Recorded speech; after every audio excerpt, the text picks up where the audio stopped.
வாரத்துக்கு 2 முறை டயாலிசிஸ் பண்ணிட்டு இருக்கீங்க, இல்ல கிட்னி ஃபெயிலியர் ஆரம்பம் ஆயிடுச்சு அப்படின்னா டெஃபினட்டா உங்களுக்கு இந்த video. Eel serum 7X serum ஆங்குலேன் ஒரு ஹோமியோபதிக் மெடிசின். ஈல் ஃபிஷ் எனப்படும் இந்த மீனோட பிளட் சீரத்திலிருந்து எடுக்கக்கூடிய இந்த மருந்து பல ரிசர்ச்கள்ல சிறப்பா செயலிழந்த கிட்னியை கூட இன்டியூஸ் பண்ணி திரும்ப வேலை செய்ய வைக்கிற வல்லமை வாய்ந்த மெடிசின்ன்றது பல ரிசர்ச்லயும் தெரிஞ்சிருக்கு.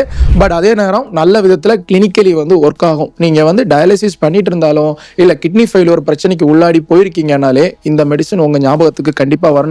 உங்க மருத்துவர்கிட்ட இதை பத்தி பேசுங்க. ஸோ இந்த வீடியோவில் இந்த மெடிசின்ஸ் எப்படி ஒர்க் ஆகுது அண்ட் எந்தெந்த பிரச்சனைக்கு ரிசர்ச் இருக்கு அப்படின்றதையும் இந்த வீடியோவில் டீட்டெயிலாக சொல்றேன்.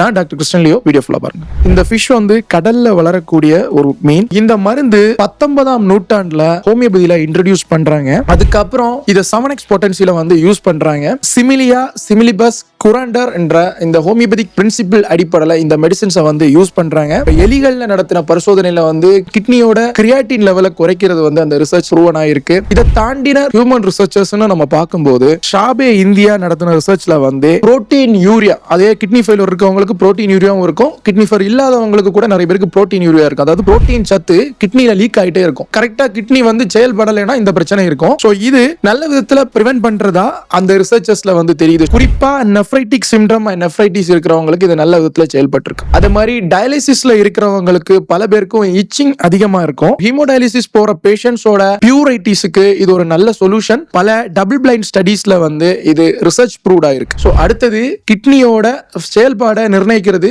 சீரம் யூரியா அண்ட் கிரியேட்டின் லெவலை செக் பண்ணி தான் கிட்னி நல்லா இருக்கா இல்லையான்றதை நம்ம அனுமானிப்போம். குறிப்பா international journals of advanced biochemistry research 2025ஆம் ஆண்டு நடத்தப்பட்ட ரிசர்ச்சஸ்ல இது குரோனிக் கிட்னி ஃபெயிலியர் நெடு நாட்களா கொஞ்சமா கிட்னி செயலெடுக்கக்கூடிய பிரச்சனைக்கு இது நல்ல விதத்துல செயலாற்றுறதா அந்த ரிசர்ச் டேட்டாக்கள் நமக்கு சொல்லுது. இன்டர்நேஷனல் ஆயுஷ் 2023 சப்மிட் பண்ண அந்த எவிடன்ஸ்ல செரம் ஆங்குலேன் 6C ஃப்ளூயிட் பேலன்ஸ், ஏன்னா கிட்னியோட ஃபங்க்ஷன் இம்ப்ராப்பர் ஆயிடுச்சுனால ஃப்ளூயிட் இம்பேலன்ஸ் ஆயிரும். பொட்டாசியம் அதிகம் ஆயிடுச்சுன்னா கார்ட் ஃபெயிலியர் இந்த பேஷண்ட் உடனே இறந்து போயிடும். ஃப்ளூயிட் இம்பேலன்ஸுக்கும் நல்ல விதத்துல செயலாற்றுறதா எவிடன்சஸ் அவங்க சப்மிட் பண்ணிருக்காங்க. இந்த மெடிசின் இந்தியாவில் தயாரிக்கிறது கிடையாது. ஜெர்மன் கம்பெனிஸ் மட்டும்தான் இதை தயாரிக்கிறாங்க. ஜெர்மனில இருந்து தான் இது இந்தியாவுக்கு இம்போர்ட் ஆகுது. பிகாஸ் இதோட அவைலபிலிட்டி பிரிப்பரேஷன் அண்ட் பல விஷயங்கள் இதுல பங்கேற்றதுனால எப்பவுமே ஜெர்மனில இருந்து தான் இப்ப இம்போர்ட் ஆயிட்டு இருக்கு. இந்த சீரம் ஆங்குலேன் 7X என்ற மெடிசின் கிட்னி ஃபெயிலியர் பேஷண்ட் டயாலிசிஸ்ல இருக்கீங்க இல்ல கிட்னி ஃபெயிலியர் இருக்கீங்கன்னா டெஃபினட்டா உங்க மருத்துவர் ஒப்பீனியனோட இந்த மெடிசினையும் ஸ்டார்ட் பண்ணுங்க. டெஃபினட்டா உங்க கிட்னி கொஞ்சமா திரும்ப உங்களுக்கு கிடைக்கும். அதோட ஃபங்க்ஷன்ஸ்